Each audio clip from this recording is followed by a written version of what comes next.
This is East Asia Tonight. Good evening, I'm Jill Newbronner, and here are tonight's top stories from East Asia.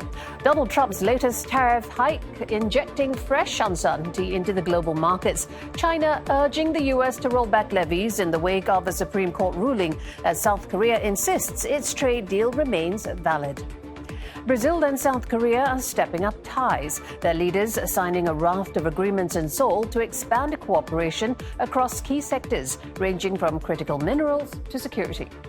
And North Korea touts nuclear advances as delegates at the rare National Congress re-elect Kim Jong Un to the top post of the ruling Workers' Party. Hong Kong's Court of Appeals upholds the sentences and convictions of 12 opposition activists jailed for subversion in the territory's largest national security trial.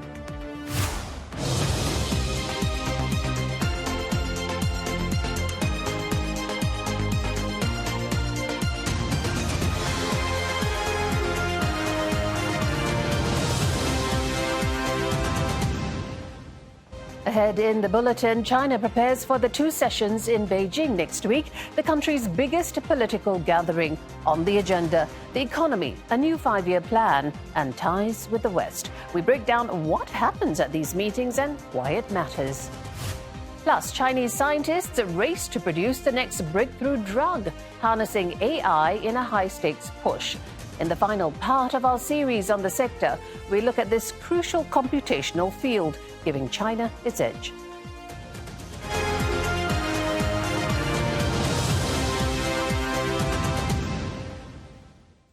Asian economies are now navigating new uncertainties, feeling the fallout from the upheaval of American tariffs. U.S. President Donald Trump scrambled consecutively two new global levies in as many days in response to the Supreme Court ruling that his sweeping Liberation Day tariffs were illegal. The rate currently stands at a flat 15%. The impact is unclear for deals struck earlier, including the 15% agreement with South Korea that wants to tackle the issue through talks. The country's finance minister says its trade deal with the U.S. remains valid. 정부는 국익국대화라는 원칙을 기반으로 한미 관세 합의를 통해 확보된 이익 균형이 훼손되지 않고 우리 기업에게 미칠 영향이 최소화될 수 있도록 미국 측과 우호적인 협의를 지속해 나가기로 하였습니다. 미 측의 추가적인 관세 조치 움직임과 여타 주요국의 동향을 면밀히 예의주시하면서 차분하게 대응 방안을 모색해 나갈 것입니다. To Japan next, and a senior member of the ruling LDP says the situation is a real mess, worried that the court's decision does not cover auto tariffs. Now, Japan's deal had a separate 15% rates for autos and nearly all other imports. Now, trade will be a major focus of Prime Minister Sanai Takaichi's visit to the U.S. next month. The ruling is also putting the spotlight on trade ties with its biggest economic rival, China. Now, China's Commerce Ministry said today it is assessing the implications of the Supreme Court ruling. It urged the U.S. to lift its unilateral tariffs on trading partners. The ruling also piles additional pressure on the Trump administration ahead of the leader's trip to China next month. Taiwan, well, it says it sees limited impact but continues to monitor the situation. It also maintains close communication with the U.S. in order to understand and respond to any trade deals implemented. Now, we want to go over to Roland Lim now for a quick check of the market's reaction. Thanks, Jill. Sigh of relief in Asia-Pacific markets after the U.S. Supreme Court struck down President Trump's sweeping tariffs, but his latest threat to raise levies, keeping a level of caution hanging in the air. Now, in equities, trade is looking brisk. South Korea's Kospi hitting fresh highs this morning. It ended the day 0.65% higher. Hong Kong's Hang Seng Index also leading gains in the region, climbing by more than 2.5%. Meanwhile, markets in Japan close for a holiday, while mainland China markets will reopen tomorrow after the Chinese New Year holiday. And I'll be speaking with Priyanka Kishore shortly about Trump's evolving tariff war. Now, did the Supreme Court give China an unintended boost? And should Japan and South Korea rethink their pledges of massive investments in the U.S.? All that coming up after the break.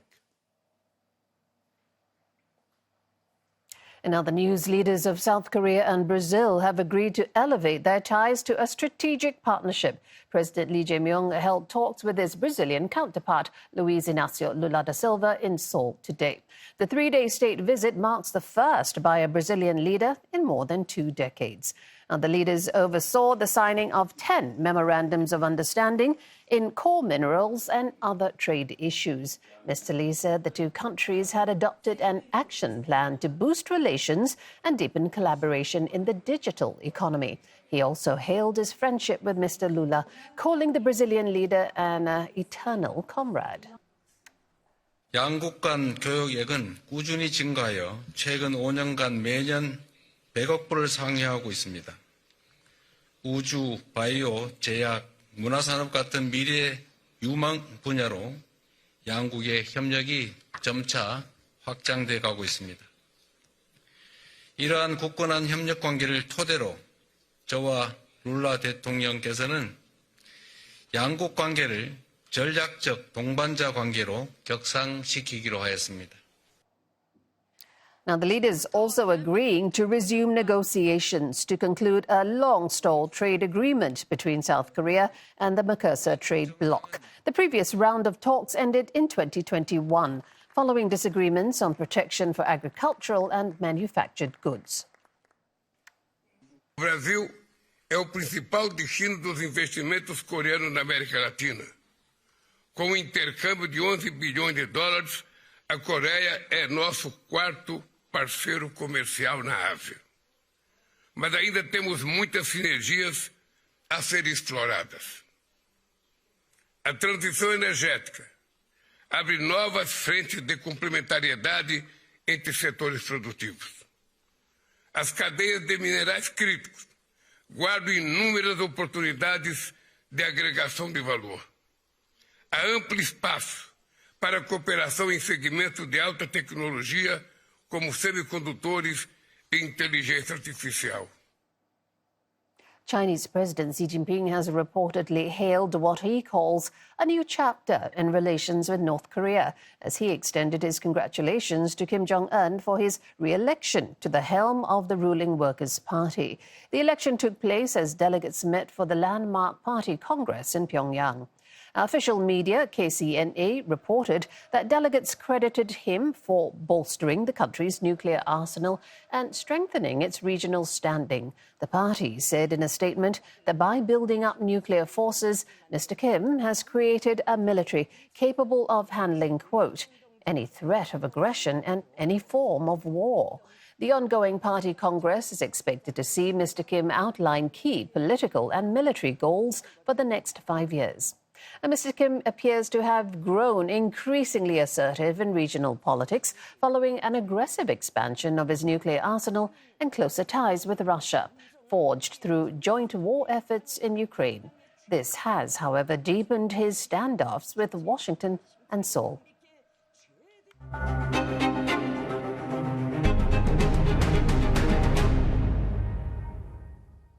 Now, a massive banner reading "Victory will be ours" remains on the wall at the Russian embassy in Seoul, despite a request from South Korea's foreign ministry to take it down.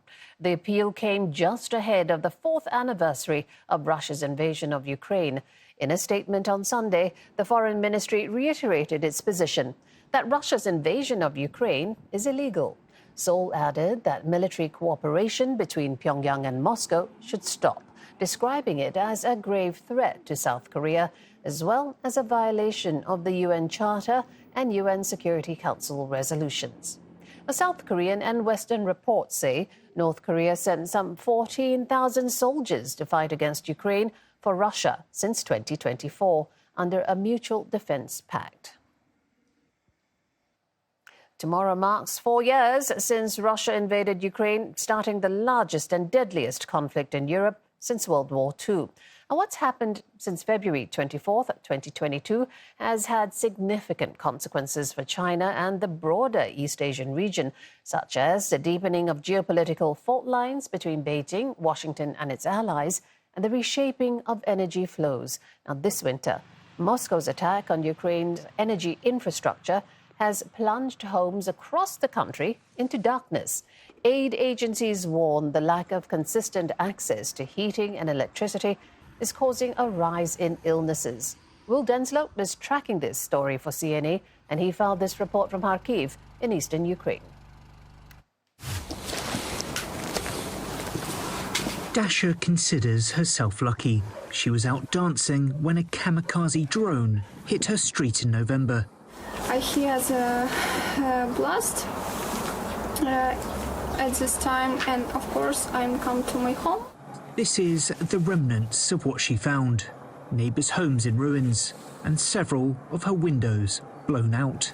Fixes like this take around 3 weeks. Aid agencies working to facilitate repairs say speed is essential during the winter months, especially with Russian strikes on the energy grid, leaving many homes without power. Sometimes it's affects people more than just the absence of windows. No water, no heating. Too hard to survive. According to data from the International Rescue Committee, roughly 60% of households across Ukraine lack sufficient heating. While Russia denies deliberately targeting civilian energy infrastructure, 1 in 5 Ukrainian families are suffering from health issues as a result of cold indoor conditions. With temperatures often below freezing, doctors say they're seeing weakened immune defences and more cases of flu, respiratory illness and arthritis. You don't have heating at home, you don't have water because the energy system is not working completely, and you don't have network coverage even in big cities, so during the long-lasting blackouts, so the mobile network is not working. So if you need emergency support, you may not be able to reach out and actually ask for that help. And in rural areas, especially those close to the fighting in the country's east, the issue is even more acute. The closest hospital is 10 kilometers away, but for many in this village, it remains out of reach. Це дуже тяжко виїхати, в зв'язку з нашою нинішньою ситуацією, так як літає, прилітає, тому люди бояться їхати. І в зв'язку ще з погодними умовами не дуже часто пускають нам соціальний транспорт. The roughly 300 people here must rely on mobile medical units that visit about once a month. This village is roughly 20 kilometres from the front lines, and faced with a consistent threat of drones and Russian strikes, mobile clinics are essential for the local community. And with temperatures regularly well below freezing, like they are today, the need is even greater. The IRC and its local partners complete approximately 11,000 outpatient consultations like this each month across about 80 locations in the country. About 20 people were able to receive care here on this visit, and doctors say the harsh winter is exacerbating the need for their services. That means worsening of all chronic conditions, and we treat it. So we have more work. Hundreds of attacks on medical facilities have been reported since Russia's full-scale invasion 4 years ago. And in these often tundra-like conditions, mobile medical services are a lifeline for those close to the front lines. For CNA, I'm William Denslow in Kharkiv, eastern Ukraine. Coming up on East Asia tonight, Roland asks Priyanka Kishore how countries in the region should respond to the U.S. tariff turmoil.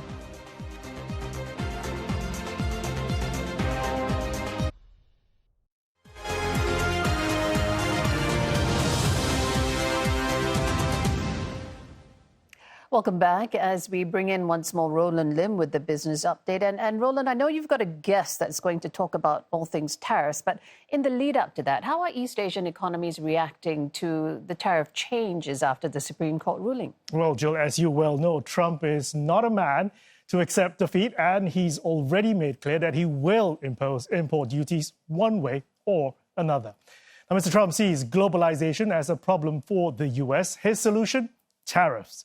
The president believes import levies will level the playing field for America, reduce reliance on foreign products, bring manufacturing back to the U.S., and lower the gaping trade deficit. For decades, Asia's manufacturing powerhouses have prospered as they tapped into America's consumption-driven economy. Now, to keep their slice of the pie, countries like Japan and South Korea have pledged to invest hundreds of billions of dollars in the U.S. in exchange for lower tariffs, crucial for their automobile exports. And now that the Supreme Court has struck down most of Trump's tariffs, the White House is exploring other ways to impose duties, such as investigating industrial access capacity, which would cover many countries in Asia, and unfair trading practices regarding rice, which is heavily subsidized by some countries.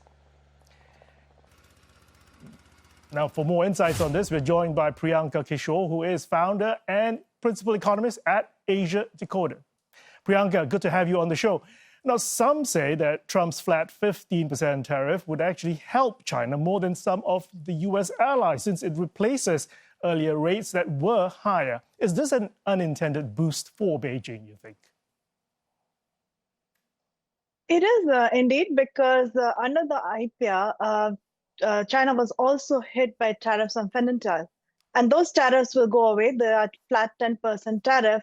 And that actually results in a lower effective rate for China. It is probably the biggest winner in Asia from these replacement tariffs that are coming into place. So officials then say that this won't derail the upcoming Trump-Xi summit. But does this temporary flat tariff weaken Washington's leverage heading into those talks? Well, China has been quiet because of the lunar holidays, but we've had the first comments come out where they're asking the US administration to roll back the universal tariff rate, which at 15% is slightly higher than the reciprocal rate for China at 10%, which was on top of the fentanyl rate that they already had.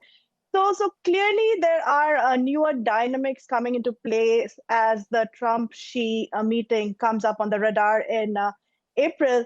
And I do think that the US was weakened even ahead of this in its negotiations with China, given its control of rare earth exports. And so we increasingly see the Trump administration referring to China as a partner that they want to work together with rather than replace. And that's going to set the tone of the meeting that's coming up.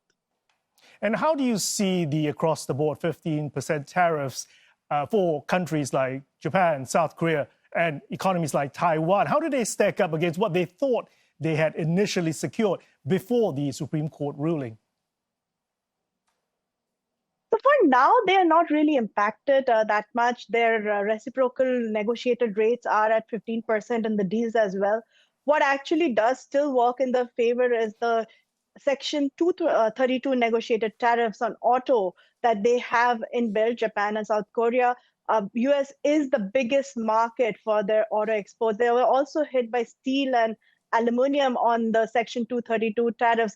So the focus really for these countries, I think, is much more on the Section 232 and the sectoral tariffs rather than the reciprocal road.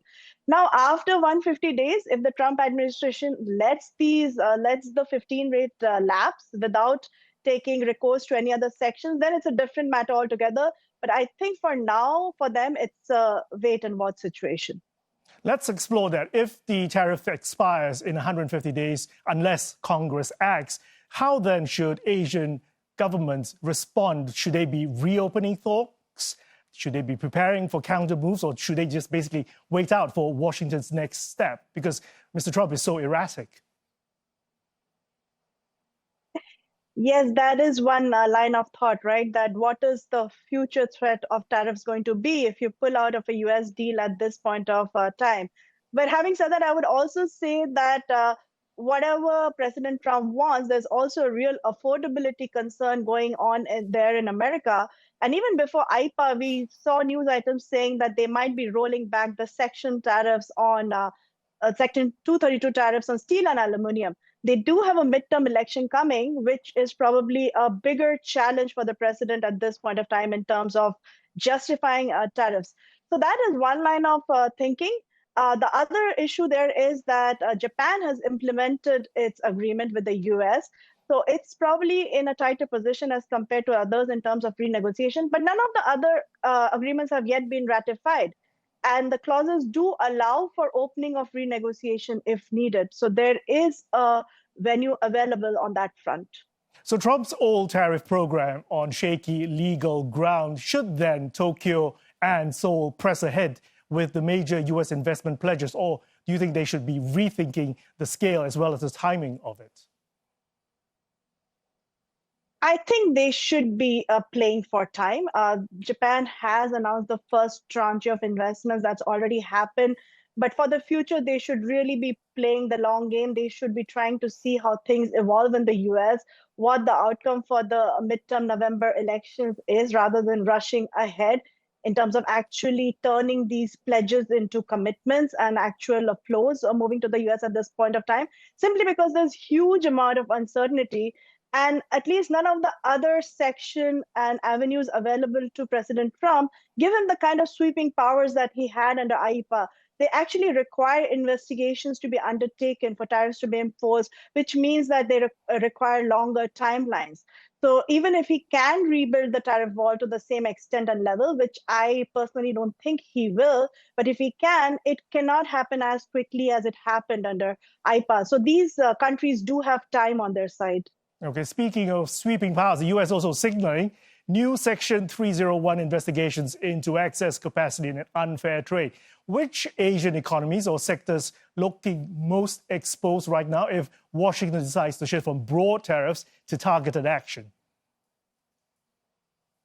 So we already have China widely covered under this, right? And the minute excess capacity comes into play, the first country that comes into your mind is China. So there could be, that's a lever they are using ahead of the trade talks that are going to happen in April. Do remember that what the US says and what the US does, they're not really the same thing. They were threatening additional tariffs on Korea at the start of the year for not implementing the trade agreement, but we have not heard anything more about that. And now, of course, with the IEEPA ruling, that goes out of the window. So one has to be quite focused on what the administration is using as a lever, as a threat, versus what they will actually going to do. But no country is really outside of the purview of Section 301 at this point of time, given that will be one of the main avenues available. But again, as I said, it requires an investigation. It's not as easy to impose tariffs under Section 301. And also the Supreme Court ruling opens up windows for more legal challenges going forward. So the barriers have gone up.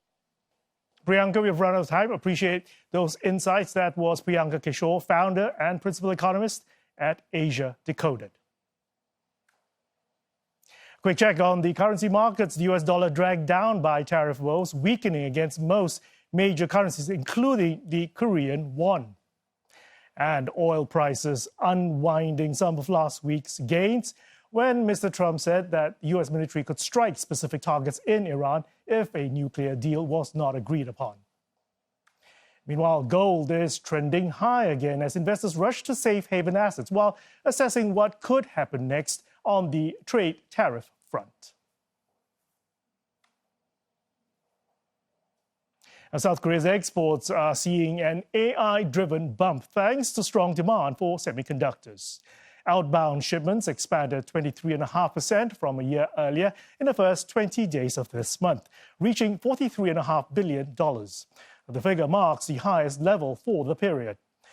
Semiconductor exports more than doubled amid an AI boom, surging 134% to $15 billion. Chip exports making up almost 35% of total exports. That's up more than 16 percentage points from the same period last year. Exports of petroleum products went up 10.5% on year, but automobile exports fell 26.6%. By destination, exports to China, South Korea's top trading partner, surged nearly 31% on year to $8.7 billion, and shipments to the US jumped around 22% to $8 billion, despite the Trump tariffs. And that is the latest in business. Joe. All right, thanks so much. Taking us to break, Roland Lim there. But don't go away, because coming up on East Asia Tonight, China's most important political meetings are set to take place in just a week. We speak with our China editor, who will unpack the purpose behind these gatherings.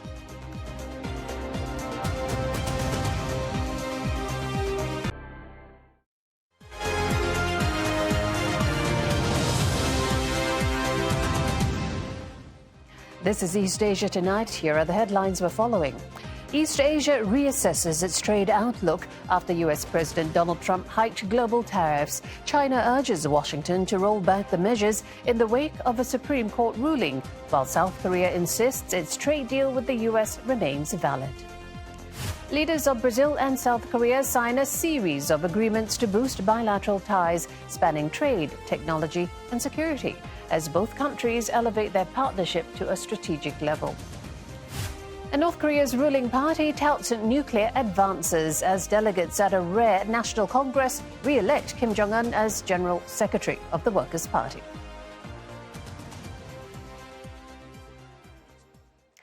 China's most important annual political meetings are set to begin in Beijing next week. This year, attention will be on the economy, a new 5-year plan, and China's relations with the West, all ahead of a 5-yearly leadership reshuffle due next year. But first, what exactly happens at these meetings? Well, things begin, as they do most years, on March the 4th, with the gathering of China's top political advisory body, the Chinese People's Political Consultative Conference, comprising over 2,000 members representing different sectors of society, from big tech bosses to academics, athletes, and even minority groups. They offer recommendations to the government but have no powers to make laws. That instead sits with the Chinese legislature, the National People's Congress, which opens their meeting the next day on March the 5th. Made up of nearly 3,000 lawmakers, all eyes will be on Chinese Premier Li Qiang as he delivers the government work report, which includes that closely watched GDP growth target for the year. The two meetings run at roughly the same time, hence the name, 2 sessions. In recent years, proceedings have gone on for just over a week. Now, apart from passing legislation, the NPC this year will also review a new 5-year plan outlining China's economic and social goals.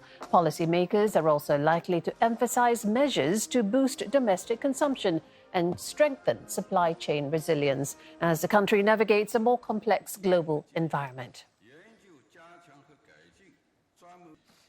Well, to kick off our week-long coverage leading up to the 2 sessions, we're joined by CNA's senior China editor, Olivia Seong. She is in Beijing now. Oli, set this all up for us. How significant is this year's 2 sessions?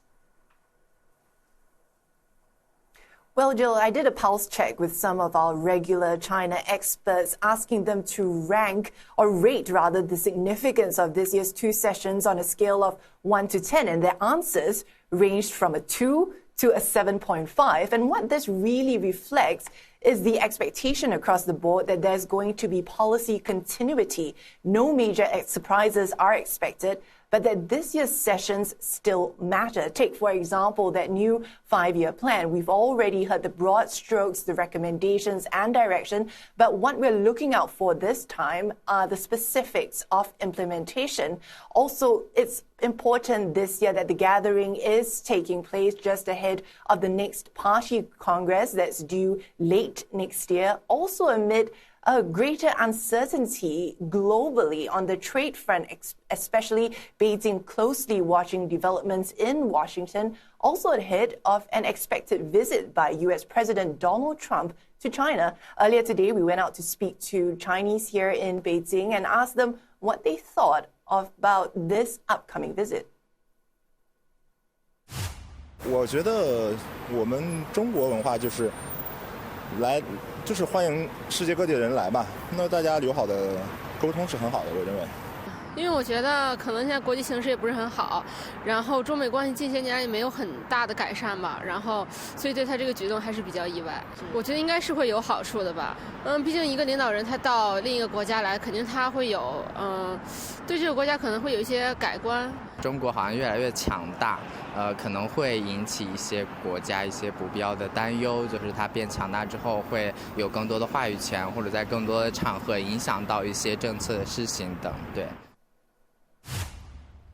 It's worth noting, though, that China has not confirmed President Trump's visit. We'll have to keep a lookout for any statements on that. But no doubt, we are expecting the China-US relationship to feature strongly at this year's 2 sessions, particularly when the foreign minister meets the press. It typically is one of the most highly attended news conferences on the sidelines of these annual meetings each year. Attention there will be on whether there will be any shifts in language when it comes to how China may respond to shifting global pressure.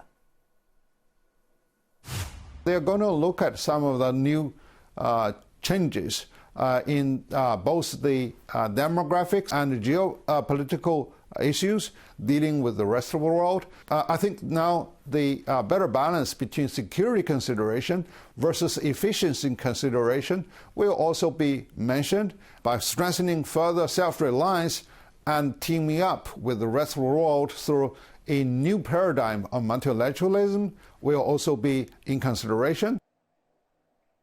So, Ollie, right off the top, you told us that continuity is the anticipation, but details matter. So when we are looking at the breakdown of what some of those key details, key issues are, what would they be? Well, top of the watch list would be China's economy. In particular, what is the GDP growth target that officials will set for this year? If you recall, last year, China managed to achieve 5% growth for the full year, achieving its official target. But if we were to scrutinize the data, you would see that momentum had slowed quarter to quarter. Also, the question is then what's in store for this year? Provincial targets from local governments suggest that that could come in nationally between 4.5 and 5%.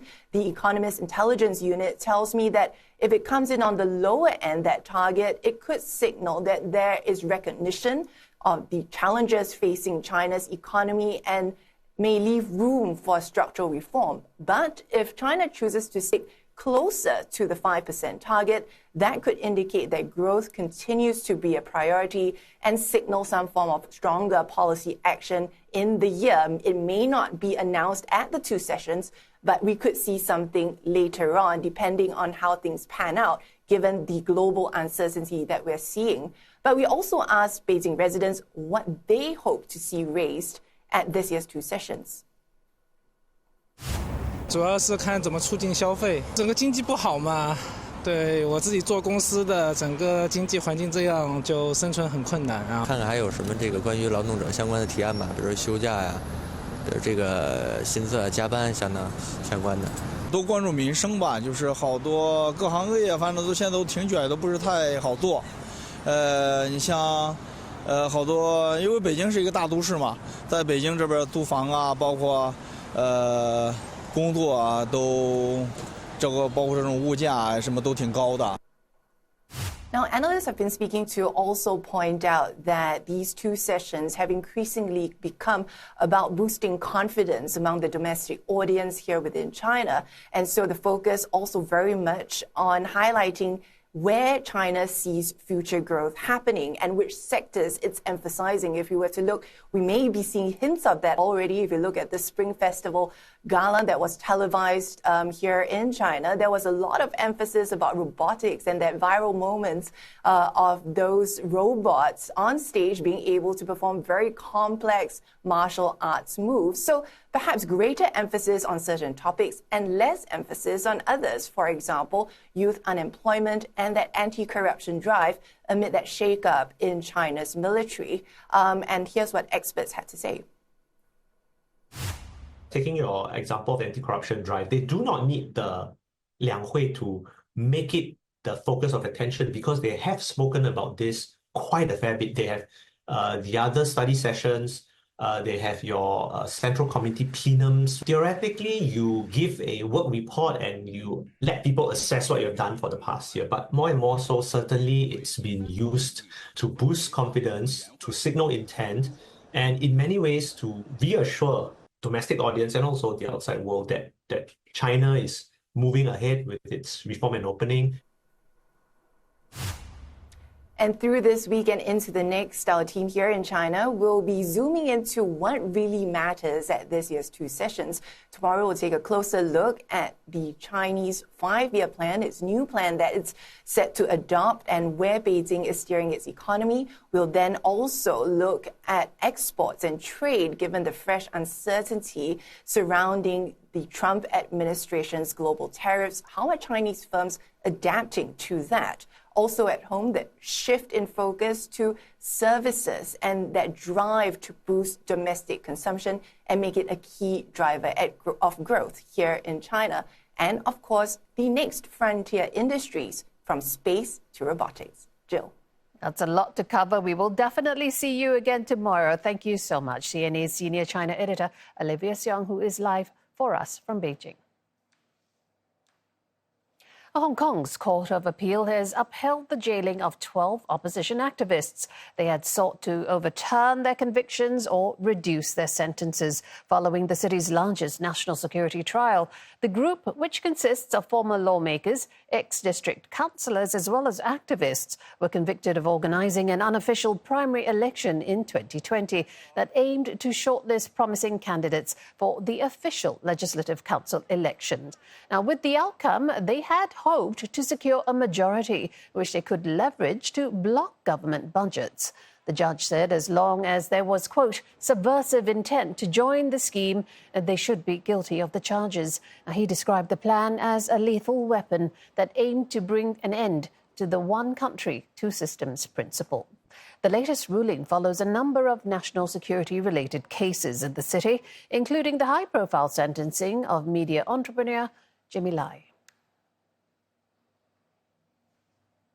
20 people were trapped in a malfunctioning elevator of Japan's Tokyo Skytree Tower. They were freed early this morning. They were stuck inside for, get this, more than 5 hours. Now, no injuries have been reported, thankfully. Authorities said 2 elevators had malfunctioned last night, with one empty and the other carrying the trapped passengers. The elevators made a sudden stop at about 30 meters above ground while traveling down from the observation deck. Rescuers helped the people move to an adjacent elevator. Around 1,200 people were stranded on the observation deck itself for a while. They later descended using a different elevator. Now, the cause of the malfunction is being investigated. The tower's operator, Tubu Tower Skytree, issued an apology and said the tower will be closed through Monday to conduct safety checks. Well, it's about 2 weeks away to the 11th of March, the 15th anniversary of the 2011 Great East Japan earthquake. Now, Emperor Naruhito, as he marks his 66th birthday today, shone a spotlight on the survivors of the disaster, saying more needs to be done to rebuild livelihoods and communities. The emperor stressed the need to listen to those in disaster-hit regions as he pledged to remain close to the people. There are also plans for him to inspect separate reconstruction efforts in Fukushima Prefecture this spring.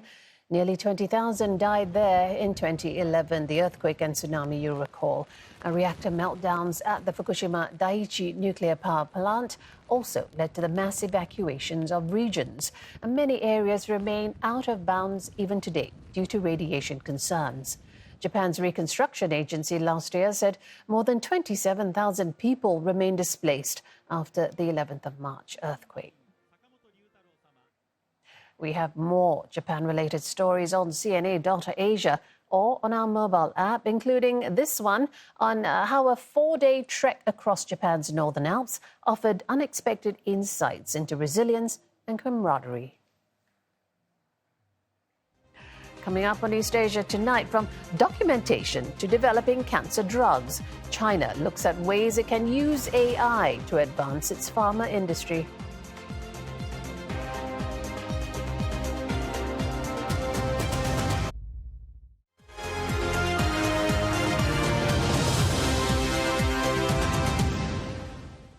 China's pharmaceutical industry is on the rise. In the final part of our three-part series on the sector, we look at a new field that could help Chinese scientists accelerate their race for the next breakthrough drug. It's an area that China already has a world-leading competitive advantage. CNA's senior correspondent Tan Yuguan explains. Michael Lee is a scientist in Hangzhou working in China's fast-rising pharma sector. A sector that's been making waves globally with new first-in-class drugs. But Michael doesn't wear a white coat at work. He's neither a chemist nor a biologist.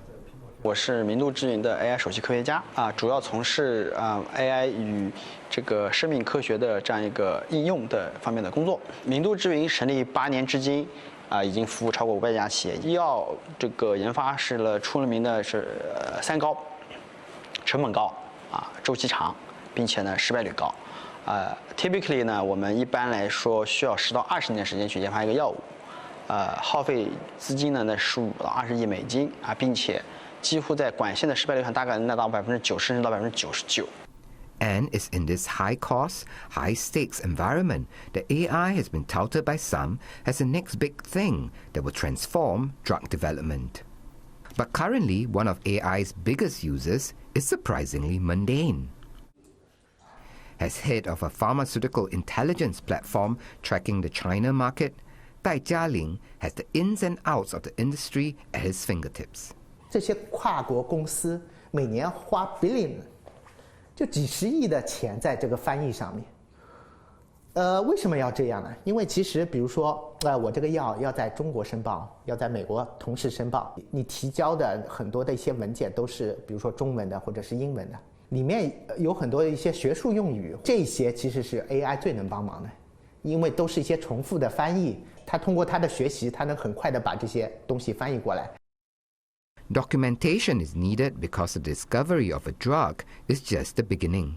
It then has to be explained in thousands of pages, again and again, market by market, to different audiences, from regulators to doctors, in a journey from the lab to the pharmacy shelf. Translation by AI buys time. A new drug only has a limited window under patent protection. The clock starts ticking the minute the drug is discovered and the patent granted. So if AI allows a company to bring a new drug to market even just a little earlier, it could make a difference between the innovation paying off or having its edge wiped out by copycats. 可能比我传统的早了1-2年上市，但这1-2年可能对于那个药企来说是真正有价值的，因为它有专利保护，给你10到15年的那个独占期。仿制药一旦上来了之后，你这个那个原研药就基本上没有了。我们所谓的 blockbuster 每年的销售额可能都上百亿，所以这1-2年对于药企来说可能是价值非常大的。But using AI for documentation is just one low-hanging fruit.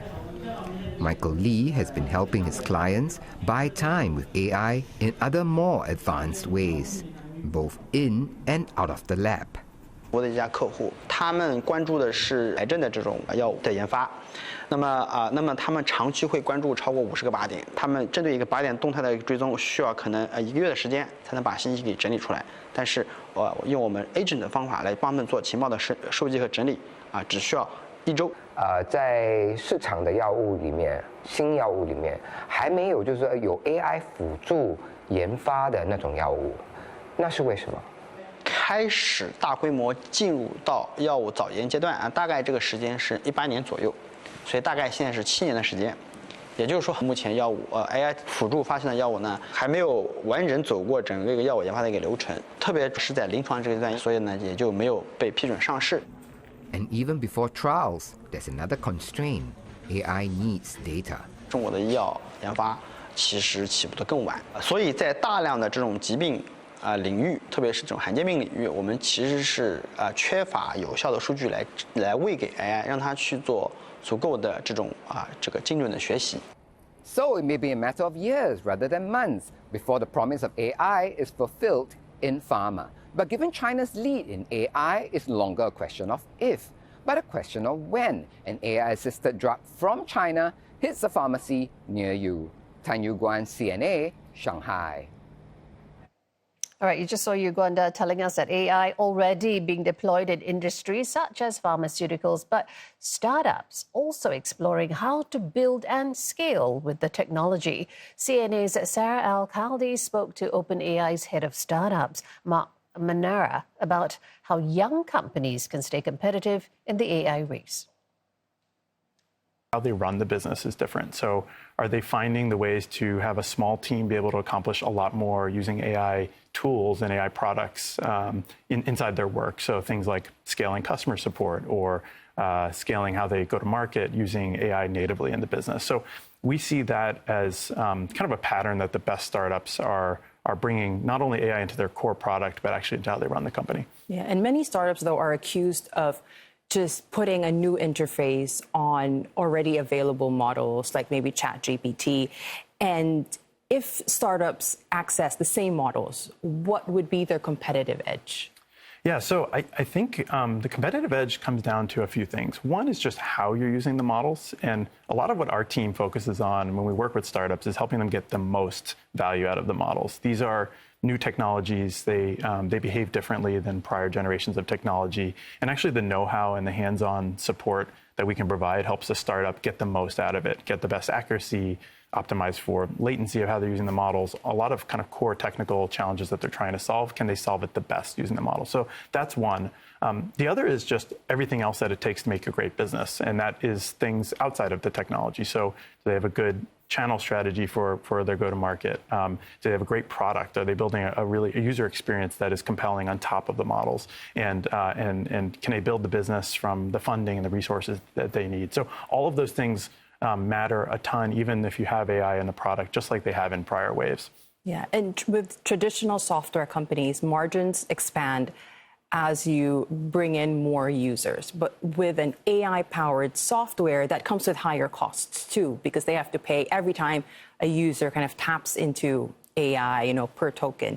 So how can startups manage rising costs with that? Yeah, the reality is costs keep coming down for the same level of intelligence. And that is a trend we anticipate will continue far into the future. And so a lot of startups today, even as maybe their margins are lower than where they want to be long term, that bet is a pretty good bet to be making, that those costs of the underlying tokens and the usage of these AI models will continue to drop for the same level of intelligence. Now, there will be some startups that need the frontier intelligence for certain tasks in their products, and they should continue to use that. What our team tries to advise startups is, okay, where are the places in the product where you can optimize costs, either by using maybe a smaller model or a different model for some parts of the task? The thing with the large language models, they can still give wrong answers at the moment, and that can hurt, say, a startup's brand, its credibility. So how can that be managed? Yeah, this is one of the hardest parts of building with AI, is trying to solve for this problem. There are many techniques that you can use and that startups use to try to reduce the risks of hallucinations and getting the wrong answer, so to speak. So things like putting guardrails in place and architecting around the idea that this is a stochastic system that has variability in how it operates. And safety is another issue that startups have to address as well. How much of that responsibility falls on the startups that are creating these applications, and how much of that is on the model providers such as OpenAI? Yeah, we take safety very, very seriously. So when we release and build models, we build a lot of safety guardrails into actually how the models operate themselves. And that's a core part of the shared responsibility that we own. So that is how we build. Startups do own a piece of this as well. There are ways to kind of, let's say you're taking user-generated content as part of how a startup operates, like how you handle and treat and moderate that content. You can use models to do it, but part of that lives with the startup as well to own. And as you work with these startups, what are some of the new roles that are emerging that you think young people should look into when they try to figure out how they can maximize AI and make sure they're employed for the next couple of decades? Yeah, I mean, the first thing is we're seeing the best early career talent really understand and use these tools, AI technology. So if you're just getting started in your career, immersing yourself in how ChatGPT and other AI tools work and really being fluent in them is going to be kind of the table stakes for what jobs require in the future. I think we're also seeing in how products get developed, things are changing a little bit. And, the idea of a product manager and an engineer and a designer being separate roles, that has started to shift. And in some companies, we're actually seeing those roles blend a little bit. And that does it for us this Monday edition of East Asia Tonight. But don't forget your headlines anytime at cna.asia. Also check us out on Facebook and YouTube. Bye-bye.